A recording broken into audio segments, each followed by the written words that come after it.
اللهم صل على سيدنا محمد وعلى آل سيدنا محمد كلما ذكره الذاكرون وصل على سيدنا محمد وعلى آل سيدنا محمد كلما غفل عن ذكر الغافلون. أعوذ بالله من الشيطان الرجيم. الرحمن علم القرآن خلق الإنسان علمه البيان. صدق الله العظيم. محترم ناظم جامعہ مولانا طلحہ صاحب، اساتذہ کرام، عزیز طلبہ، اور آج کی اس محفل میں شریک ہونے والے ہمارے جامعہ اسلامیہ کے مختلف جو مکاتب ہیں، ان سب میں جو شعبہ حفظ یہاں تقریباً 14-15 درجات مشترکہ طور پر چل رہے ہیں، وہاں کے جو طلبہ آج مسابقے میں شریک ہوئے وہ اور میری مائیں اور بہنیں جو ہمارے بچوں کی سرپرست کی حیثیت سے یہاں تشریف لائے ہیں، سب سے پہلے ہم اللہ تعالیٰ کا شکر ادا کرتے ہیں کہ ہمارا یہ جامعہ اسلامیہ کا تعلیمی سال ششماہی تک ختم ہو کر اگلی آخری ششماہی کے دہانے پر اختتام پر کھڑا ہے.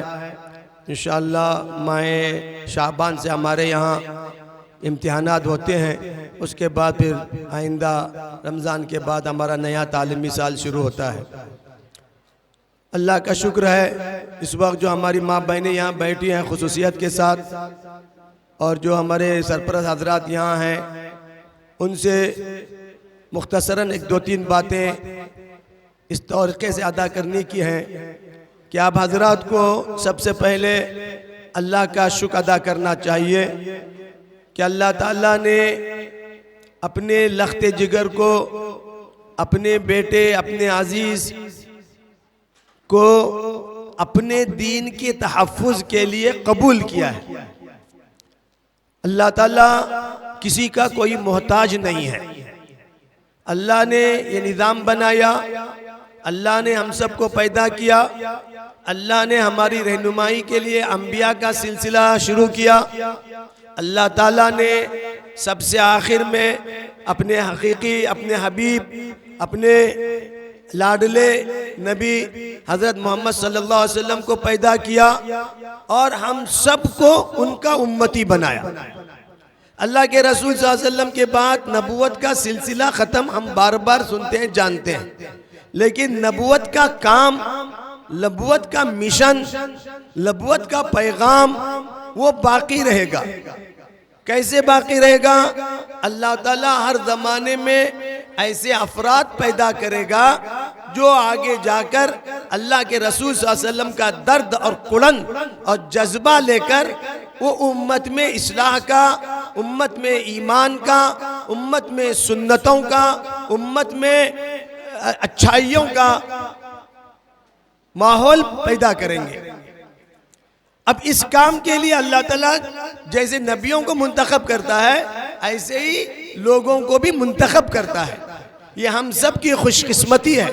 یہاں جو ماں بہنیں بیٹھی ہیں، آپ کو اس احساس، اس اعزاز کے ساتھ تصور کرنا چاہیے کہ اللہ نے اپنے اس عظیم کام کے لیے ہمارے بچوں کے سینے کو، ہمارے بچوں کے دلوں کو، ہمارے بچوں کو قبول کیا ہے. کتنا بڑا اعزاز ہے. اسی نعمت پر اللہ کا روزانہ ہمیں شکر ادا کرنا چاہیے. بالخصوص وہ مائیں، وہ افراد جن کے بچوں کے سینے کو اللہ تعالیٰ نے اپنے آخری کلام کے تحفظ کے لیے اللہ نے وعدہ کیا ہے، اِنَّا نَحْنُ نَزَّلْنَا الذِّكْرَ وَإِنَّا لَهُ لَحَافِظُونَ. ہم نے اس قرآن پاک کو نازل کیا، ہم ہی اس کی حفاظت کریں گے. کیسے حفاظت کر رہے ہیں؟ آپ نے دیکھا یہ معصوم بچے 10 سال کے، 8 سال کے، 12 سال کے، 13 سال کے، میں سمجھتا ہوں اس وقت جو اسٹیج پر صبح سے آپ لوگ دیکھ رہے ہیں جتنے طلبہ ہیں 10-12 سال سے زیادہ عمر کے بچے نہیں، یہ معصوم بچے ہیں، یہ بے گناہ بچے ہیں. ان کے دلوں میں جو بھی آپ سب کر سکتے تھے، اللہ تعالیٰ نے ان کے سینے کو اپنے کلام پاک کے حفاظت کے لیے قبول کیا. یہ چلتے پھرتے ٹیپ ریکارڈ ہیں، ان کا بٹن دباؤ. ابھی آپ نے دیکھا ہمارے حکم صاحبان نے، ہمارے اساتذہ نے سوال دیا، جیسے ان کا سوال دیا فر ان کی زبان سے وہ آیتیں جاری ہو گئی. کمزوریاں، غلطیاں ہو سکتی ہیں، انسان ہے، لیکن جس اعتماد کے ساتھ، جس بھروسے کے ساتھ اور جس انداز سے ان طلبہ نے ابھی صبح سے آپ لوگ دیکھ رہے ہیں، سن رہے ہیں، جیسے پڑھا ہے، یہ اصل میں اللہ تعالیٰ کا خصوصی فضل ہے ان کے ساتھ، اور ان کے توسط سے ہم سب کے ساتھ، کہ ان کی وجہ سے اللہ تعالیٰ نے ہم کو اعزاز دیا۔ تو پہلی بات، ہمیں اپنے ان اعزاز پر، اس اکرام پر اللہ کے سامنے سر بسجود ہونا چاہیے، شکر ادا کرنا چاہیے، اور کوشش کرنی چاہیے کہ جو مائیں بہنیں یہاں آئی ہیں، ان کے گھرانے میں، ان کے گھروں میں، ان کے آپ کے وطن سے، ان کے بچوں میں، ان کے نواسوں میں اگر کوئی حافظ قرآن نہیں ہے، ہمیں اولین فرصت میں اس ذمہ داری، اس اعزاز کو حاصل کرنے کی کوشش کرنی چاہیے۔ دوسری بات، ماشاءاللہ یہ طلبہ مدرسے میں پڑھتے ہیں، آپ نے مدرسے کے حوالے ان کو دیا، آپ خود دیکھ رہے ہیں ہمارے اساتذہ کرام، چاہے شعبہ حفظ کے اساتذہ ہوں، طلبہ اور اساتذہ ہوں، یا ہمارے شعبے عربی اور عالمیت کے ہوں، مکتب میں پڑھ رہے ہوں یا جامعہ میں یا کسی دینی مدرسے میں پڑھتے ہیں، ان سب پر محنت اساتذہ کی ہوتی ہے، محنت والدین کی ہوتی ہے، دونوں کی محنت اصل اس کا رنگ لاتی ہے۔ تو اساتذہ کس انداز سے محنت کر رہے ہیں، یہ طلبہ قرآن یاد کر رہے ہیں، آگے انشاءاللہ ان کو عالم دین بننا ہے۔ جو طلبہ دوسرے درجات میں، مکاتب کی دوسرے درجات میں پڑھ رہے ہیں، وہ قرآن سمجھنے کی، قرآن سوچنے کی، قرآن سمجھنے کی، قرآن میں تدبر کرنے کی صلاحیت پیدا کر رہے ہیں۔ آگے جامعہ آباد میں جائیں گے، وہ عربی زبان سیکھیں گے، اس میں قرآن پر غوطہ زنی کریں گے، قرآن سمجھنے کی فکر کریں گے، پھر قرآن کی تعلیمات پر اپنی زندگی کو بنانے کی اور ماحول کو، امت کو قرآن کی تعلیمات دینے کی فکر کریں گے۔ یہ دونوں کام ہیں، تو یہ دونوں درجات، دونوں نظام یکساں طور پر چل رہا ہے۔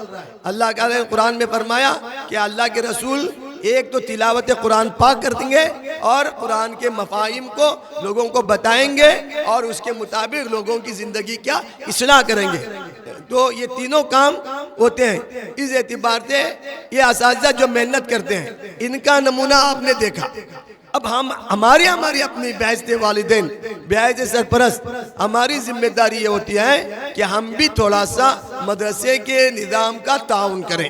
میں بہت مبارکباد دیتا ہوں آپ کو کہ آپ کی توجہ سے، مجھے معلوم ہے ہماری مائیں، خاص طور سے شعبہ حفظ کی طلبہ کی مائیں اپنے بچوں پر خوب وقت لگاتی ہیں، بہت محنت کرتی ہیں۔ کبھی کبھی ان کو ہمارے مدرسے کے نظام کے تعلق سے شکایت بھی آتی ہے کہ میرا بچہ یاد کر کے گیا، اس کو سبق نہیں ملا، میرے بچے کو 2 دن سے سبق نہیں ہوا۔ آپ کی شکایت بجا ہے، اس لیے کہ آپ نے محنت کیا ہے، لیکن آپ کو اس کو بھی سمجھنا چاہیے کہ ایک مدرسے کا، قرآن شریف کا ایک معیار ہوتا ہے۔ ہم اپنے تئیں اس کو صحیح سمجھتے ہیں، ہم اپنے طور پر اس کو سنتے ہیں۔ قرآن شریف ابھی طلبہ نے پڑھا، بالکل رک رک کر آہستہ آہستہ پڑھنا ہے۔ تیزی سے پڑھ لینا آسان ہے، رک رک کر پڑھنا بہت مشکل ہے، اور اس کی وجہ سے ان کا حافظ، ان کے آیات کمزور ہو جاتی ہے، ٹوٹ جاتا ہے، بھول جاتے ہیں۔ جب استاد ان کے سامنے سنتا ہے تو رک رک کر پڑھنا۔ ہم لوگ گھروں میں تیزی سے سن لیتے ہیں، ہم کو اطمینان ہو جاتا ہے کہ بچے کو یاد ہے۔ جب وہ استاد کے سامنے پڑھتا ہے، آہستہ آہستہ اداب کے ساتھ، تجوید کی رعایت کرتے ہوئے جو پڑھتا ہے، وہاں کبھی بھول جاتا ہے، جس کی وجہ سے سبق نہیں ملتا اور ہم کو شکایت ہوتی ہے۔ میں آپ سے صاحب سے کہوں گا کہ جو مسئلہ ہے، آپ اپنے اساتذہ سے، ہمارے جو اساتذہ ہیں ان سے رابطہ کریں۔ خواہ تبصرہ کرنا، بیٹھ کر کے تبصرہ کرنا، اس پر چیمے گوئیاں کرنا، اس کا پروپیگنڈا کرنا، یہ صحیح نہیں ہوتا۔ اس کے بہت سے اسباب ہوتے ہیں۔ بچہ تیزی سے، آپ خود محسوس کیجئے، آپ جو قرآن یاد ہے، آپ ہمیشہ نماز میں پڑھتے ہیں، ہم تیزی سے پڑھ لیتے ہیں، اگر کسی کے سامنے سنانے کا موقع ہے تو خود ہمارے پاؤں ہلنے لگتے ہیں، ہم ڈگمگانے لگتے ہیں کہ ہم کو احساس ہوتا ہے کہ غلطی نہ ہو جائے۔ تو اس احساس کے ساتھ ہمارے بچے سناتے ہیں، تو اس لیے اساتذہ کو کمزوری محسوس ہوتی ہے، تو ان کا سبق بند رکھتے ہیں یا اس طرح سے۔ اس لیے اس معاملے میں آپ کا تعاون، قرآن سکون کے ساتھ، اطمینان کے ساتھ، وَرَتِّلِ الْقُرْآنَ تَرْتِيلًا، قرآن کو سکون، آرام سے پڑھنے کے لیے کہا گیا۔ ہم کو بھی اس کی عادت کرنی چاہیے۔ میں ہماری ماں بہنوں سے بھی کہوں گا جو ہمارے حافظات ہیں یا جن کو قرآن شریف یاد ہے، اپنی نمازوں میں، اپنی تلاوت میں ہم آہستہ آہستہ پارے ختم کرنا، قرآن پر قرآن ختم کرنے کا ایک مزاج ہوتا ہے، اچھی چیز ہے، پابندی سے پڑھنا چاہیے، ختم کرنا چاہیے، لیکن سکون کے ساتھ، ہے نا، جلدی جلدی تیزی سے ایک پارہ پڑھنے کے بجائے وہی 20 منٹ میں ہم آدھا پارہ سکون سے پڑھیں گے، یہ زیادہ بہتر ہے۔ اس کے ساتھ ساتھ ہم لوگ پڑھے لکھے لوگ ہیں، ہماری مائیں ماشاءاللہ پڑھی لکھی ہیں، ہماری عورتوں میں اب پڑھنے کا مزاج ہے، قرآن کو ہم خود سمجھنے کا بھی ماحول بنائیں، تھوڑا سا سمجھیں۔ ہر گھر میں قرآن شریف کے ترجمے ہیں، اس کو لے کر ایک آدھ وقت 10 منٹ 15 منٹ قرآن شریف، اس لیے اللہ کا پیغام ہے، اس کو سمجھیں گے تو اس پر عمل کرنا آسان ہوتا ہے، یہ بھی ہماری ذمہ داری۔ آپ کا بچہ حافظ قرآن ہے، آپ کا بچہ عالم قرآن بن رہا ہے، اور ہمارے پاس اس کا علم نہیں ہے، تو ہم بھی تھوڑا سا مطالعہ کریں، پڑھائی کا نظام کریں۔ ایسے ہی مدرسوں کے نظام کا تعاون، مدرسے کے میں اب جب بھیجتے ہیں تو ہر چیز کا ادب ہوتا ہے۔ ہمارے یہاں اب مزاج بدل رہا ہے، میں ہماری ماں بہنوں سے خاص طور سے ایک بات کہوں گا کہ دنیا کیا کر رہی ہے ہم کو وہ دیکھنا نہیں ہے، ہم نے اپنے بچوں کو دین کے لیے دیا ہے، یہ ہمیں دیکھنا ہے، اس کو سمجھیں۔ دنیا میں یہ ہو رہا ہے، فلاں اسکول میں یہ ہو رہا ہے، فلاں وہ ایسا کر رہے ہیں، فلاں ایسا کرتے ہیں، جامعہ والے سختی کرتے ہیں، بال کی سختی کرتے ہیں، کپڑے کی سختی کرتے ہیں، فلاں کی سختی کرتے ہیں، یہ عام طور پر شکایتیں چند لوگ کرتے ہیں، اکثر لوگ سمجھتے ہیں ہم کو اس کا بہت بھرپور تعاون ہے، لیکن کچھ ہم کہتے ہیں جو چیز جس ماحول میں رہتی ہے اس کے مطابق اس کا برتنا، اس کے صحیح نتائج، صحیح اثرات مرتب ہوتے ہیں۔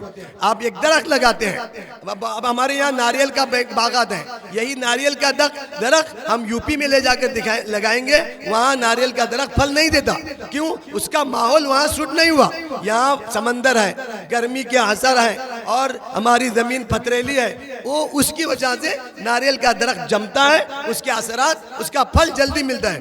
یہاں سے لے جا کر کے ہم لکھنؤ میں ایک ناریل کا درخت لگائے، وہاں ناریل نہیں ہوگا، درخت بڑھے گا، ناریل نہیں ہوگا، کیوں؟ وہاں اس کو ماحول نہیں ملا۔ تو ہر جگہ کے فائدہ اٹھانے کا ماحول جب تک نہیں ہوتا اس کے صحیح نتائج نہیں ہوتے۔ تو آپ نے اپنے بچے کو مدرسے میں دیا ہے، اسکول نہیں ہے، اس کو سمجھے، یہ مدرسہ ہے، دینی درسگاہ ہے، یہ جامعہ ہے، یہ مکاتب ہے، یہ قرآن و حدیث کے مرکز ہیں۔ کمزوریاں ہمارے اساتذہ سے، ہمارے انتظام سے، ہم لوگوں سے ہو سکتی ہے، لیکن ہم سب کی فکر، آپ کی بھی فکر، ہماری بھی فکر یہ ہے کہ ہمارا بچہ دینی اعتبار سے بڑا بنے، اس کو یہ سکھانا وہ سکھانا یہ نہیں ہے، دین میں قرآن میں پکا ہو، حدیث میں پکا ہو، علوم شریعہ میں پکا ہو، یہ ہماری فکر ہے۔ تو اس کے لیے آپ کو ہمارا ماحول دینا پڑتا ہے۔ ہمارا ماحول یہی ہے کہ ہم لوگ کہتے ہیں کہ ٹوپیاں پہن کے رہیں، مدرسے میں آتے تو بھی ٹوپیاں رہیں، باہر رہیں تو بھی ٹوپیاں رہیں، مدرسے میں آئے تو بھی لباس اللہ کے نیک بندوں کا، ان دیندار لوگوں کا رہے، باہر بھی رہے دیندار رہے، ان کے بال سلیقے سے ہوں۔ دنیا کے لوگ بال کیسے کیسے بناتے ہیں، اب ہماری ماؤں کی شکایت ہوتی ہے کہ ککا ہوا تے کیس کاڑو سانگتے رہا، بار بار کیس کاڑو سانگتا ککا ہوا۔ ہم ماحول دینا چاہتے ہیں، آپ کے بچوں کو تنگ کرنا نہیں چاہتے، ہم ایک ماحول دینا چاہتے ہیں۔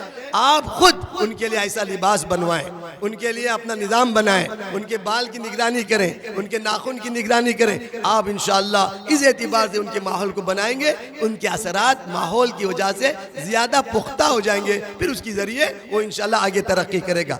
ایسے ہی ہم کو اس کی بھی فکر رہنی چاہیے کہ جو مدرسے میں تعلیم دی جاتی ہے کہ نماز کے اعتبار ہمیں شکایت ہوتی ہے، ہم کو بھی دنیا کے حالات بدل رہے ہیں، ہمیں شکایت رہتی ہے، لیکن ہم گھر میں ماحول بنائیں گے، نماز کا ماحول، ذکر کا ماحول۔ گھروں میں ہم اپنی زبان غلط استعمال کریں گے، گھروں میں ہم خود مائیں، آج کل موبائل مل گیا ہے، سب اپنے اپنے موبائلوں میں مست رہتے ہیں، بچہ کیا کر رہا ہے، کیا پڑھ رہا ہے، اس کی طرف ہمیں توجہ نہیں دی۔ ہم اپنے گھروں کا ماحول بنائیں۔ ایک اور بات خصوصیت کے ساتھ، اس وقت کے جو حالات سامنے آ رہے ہیں، آج کل بچوں میں، بازاروں میں ہماری ماں بہنیں ہیں، میں بہت ہی ذمہ داری کے ساتھ ایک بات کہتا ہوں، آج کل بازاروں میں بہت سی چیزیں ایسی مل رہی ہیں، بچے اس کو کھانے پینے کی چیز سمجھ کر کے، ہے نا، اور ان کے جو ساتھی ہیں، محلے کے لڑکے ہوتے ہیں اور ادھر ادھر کے ساتھی ہوتے ہیں، ان کے ساتھ مل کر کے ان چیزوں کا استعمال کر رہے ہیں، اور یہ ان کے صحت کے لیے بھی، ان کے لیے دین کے لیے بھی نقصان دہ ہے۔ بہت سی ناجائز چیزیں، منشیات کی چیزیں اب ہمارے بچوں کے پاس آنے لگی ہیں، اس لیے میں میری ماں بہن سے روزانہ اپنے بچوں کے، چاہے یہاں اسکول میں پڑھنے والے ہوں، مدرسے میں پڑھنے والے ہوں، بچے ہوں، بچیاں ہوں، یہاں تک کہ میں کہتا ہوں کالج میں پڑھنے والے بچے اور بچیاں ہیں، ان کا بستہ، ان کی بیگ وقتاً فوقتاً آپ دیکھتے رہیں، اس میں غیر ضروری چیزیں، الٹی سیدھی چیزیں، دانستہ نہیں، غیر شعوری طور پر ان کو معلوم ہی نہیں، اور اس کے وہ عادی ہو جاتے ہیں۔ آج کل اس کا بہت رواج ہو رہا ہے، بہت پریشانی ہے۔ ہمارے اساتذہ جب ان طلباء کا بستہ چیک کرتے ہیں، ہمیشہ کچھ نہ کچھ چیزیں بعض بچوں کے بستے سے نکل رہی ہے۔ یہ ان کو وہ ماحول کے وسائل لیتے ہیں، بازاروں میں، دکانوں میں مل رہے ہیں، تنظیم کے لوگ بھی بہت متحرک ہیں، دکان والوں سے بھی رابطہ کر رہے ہیں، لیکن وہ اپنا کام کر رہے ہیں، غلط طریقہ، وہ اپنا کام کرے گا۔ ہم اپنی فکر کریں گے اپنے بچوں کی اصلاح کی، ان کے اخلاق کی، ان کے رہن سہن کی، وہ کہاں جاتے ہیں، کس کے ساتھ جاتے ہیں، اس کی فکر کریں گے تو انشاءاللہ آپ کے تعاون اور اساتذہ کی محنت سے ہمارے بچوں کا نظام انشاءاللہ بہتر ہوگا اور صحیح ہوگا۔ یہی بات سمجھ لیجئے، یہ جو قرآن کی تعلیم ہے، میں نے ایک آیت پڑھی، بس بات ختم کر رہا ہوں، کہ اللہ تعالیٰ فرماتا ہے اللہ اپنی سب سے بڑی صفت رحمانیت، ان پوری انسانیت کا شفیق رحیم، اپنی اس صفت کا حوالہ دے کر اللہ تعالیٰ کہتا ہے الرحمن علم القرآن۔ اللہ تعالیٰ کہ میں نے میری رحمت کا تقاضا، میری شفقت کا تقاضا، میری تم سے محبت کا تقاضا یہ ہے کہ میں نے تم کو قرآن سکھایا، قرآن سکھایا، قرآن کے معنی سکھائے، قرآن کے الفاظ سکھائے، قرآن کو پڑھنا سکھایا، قرآن کو سمجھنا سکھایا، قرآن پر عمل کرنا سکھایا۔ یہ سب قرآن میں آیا، تفسیر بھی قرآن ہے، حدیث بھی قرآن ہے، فقہ بھی قرآن ہے، یہ سب قرآن ہے، قرآن کی تشریحات ہیں۔ اس لیے اللہ کہتا ہے میری پوری انسانیت پر رحمت کا تقاضا ہے، میں رحیم ہوں، میں رحمان ہوں، اور میری رحمت کا تقاضا یہ ہے کہ میں نے تم کو قرآن سکھایا، علم القرآن خلق۔ اس کے بعد اللہ کہتا ہے خلق الانسان، پھر میں نے انسان کو پیدا کیا۔ مطلب کیا ہوا؟ تخلیق کا مقصد بعد میں ہے، انسان کو پیدا کرنے کا مقصد ہی یہی ہے کہ وہ قرآن سیکھے۔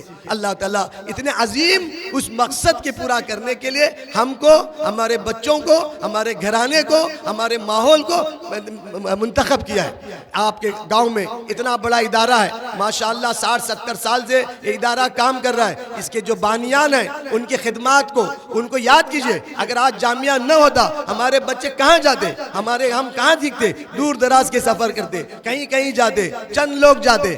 آج ہمارے پاس کنواں آیا ہے، پہلے پیاسا کنویں کے پاس جاتا تھا، آج کنواں پیاسے کے پاس آیا ہے۔ ہم اس کنویں کی قدر کریں، اس کی فکر کریں، اس کا استحکام کریں، ان کے بانیوں، اس کے کام کرنے والوں کے لیے دعائیں کریں، اور اپنے طور پر ان کا جو تعاون کر سکتے ہیں وہ پورا تعاون کریں۔ الحمدللہ ہمارے یہاں بھرپور تعاون ہے، آپ کے گھروں میں ڈبیاں ہیں، آپ اپنے اس میں الحمدللہ جامعہ کا بھرپور تعاون کرتے ہیں، ہم آپ کے مشکور ہیں، شکریہ ادا کرتے ہیں۔ لیکن ان سب تعاون سے بڑھ کر آپ کے بچوں کا تعاون، آپ کے اولاد کا تعاون، آپ کے نونہالوں کا تعاون، یہ سب سے بڑا تعاون ہے۔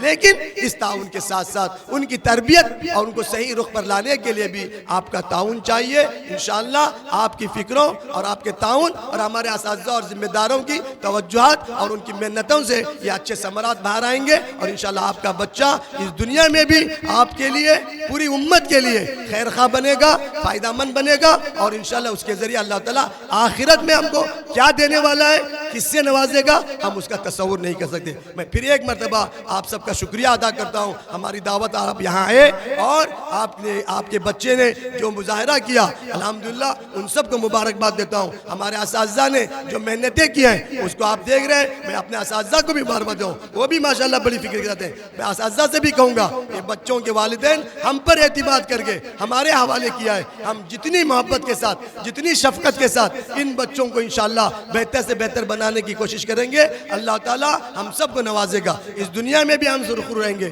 آخرت میں بھی ہم سرخرو رہیں گے۔ اللہ تعالیٰ ہم سب کو دین پر صحیح چلنے کی، دین کی صحیح سمجھ عطا فرمائے، صحیح طریقے سے چلنے کی توفیق عطا فرمائے، اور اللہ تعالیٰ ہم سب کو ہمارے ساتھ خیر کا معاملہ فرمائے، اور ایمان اور قرآن کے ساتھ زندہ رکھے، اور ایمان اور عمل صالح کے ساتھ اللہ تعالیٰ اپنے پاس ہم سب کو بلائے۔ وآخر دعوانا ان الحمدللہ رب العالمین۔